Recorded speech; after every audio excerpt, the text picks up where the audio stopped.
and we actually talked about this. I talked about this inside of my War Room. I've got the private organization, the War Room, where people can join, and it's a masculine network. It's kind of like a boys' club, kind of like guys, and we talk about making money and fitness and all these other things. But we were speaking, and a couple of the high-level War Room guys said, Andrew, I want to learn to speak like you do. The way you talk on podcasts is why they're so monumentally successful. I want to speak like you do. How do you practice? How often do you practice? And I tried to explain to him. I said, brother, you're 42 years old. I'm 36 years old. You've been speaking longer than me.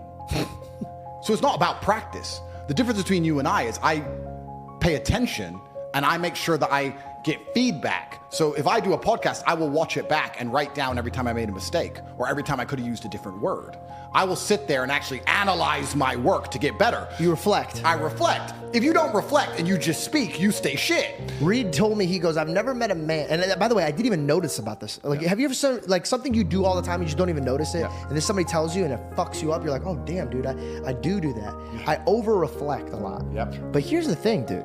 I realized this. As soon as he mentioned this to me, I realized how other motherfuckers do not reflect at all. At all. They'd rather watch other people than watch their fucking mouth, bro. That video where Jack Dorsey had a security guard and everybody was so mad at my opinion on it. Here's the thing, dude. Bad things happen. If you get punched in the face because of a security guard, yeah, he's wrong for that.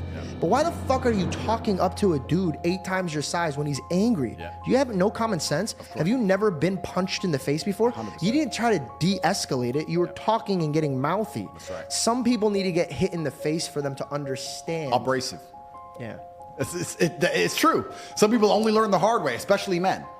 God's actually very nice. Because I believe God gives us a whole bunch of chances to learn a lesson the easy way. It's called life. Of course, He'll give you. Think of the harshest lesson. You don't even have to say what it is, but think of the harshest lesson you've had in the last few years, and think of how many times you had the easy way to learn that lesson. You could have just stopped being a dickhead before it got bad. Like that. Think how many times you could have just woke up and go, nah.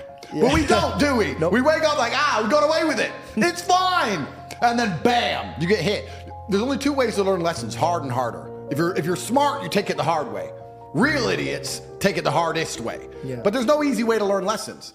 So you're right.